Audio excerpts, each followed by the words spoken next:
بسم اللہ الرحمن الرحیم۔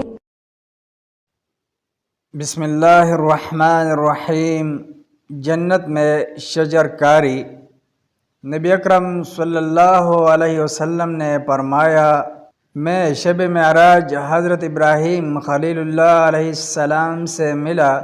انہوں نے فرمایا، میری طرف سے اپنی امت کو سلام کہنا اور انہیں بتا دینا کہ جنت کی مٹی بڑی عمدہ اور پانی بہت میٹھا ہے، مگر جنت ایک چٹیل میدان ہے اور اس کی شجرکاری ان کلمات سے ہوتی ہے: سبحان اللہ والحمد للہ ولا الہ الا اللہ واللہ اکبر۔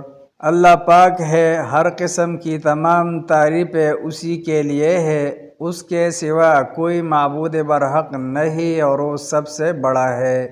جنت کا خزانہ۔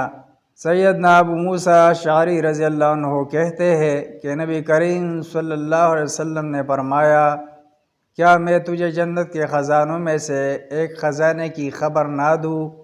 میں نے کہا، ضرور یا رسول اللہ صلی اللہ علیہ وسلم۔ آپ صلی اللہ علیہ وسلم نے فرمایا، یہ کہو، لا حول ولا قوت الا باللہ۔ اللہ کی توفیق کے بغیر نیکی کرنے کی اور اللہ کی امان کے بغیر برائی سے بچنے کی مجھ میں طاقت نہیں ہے۔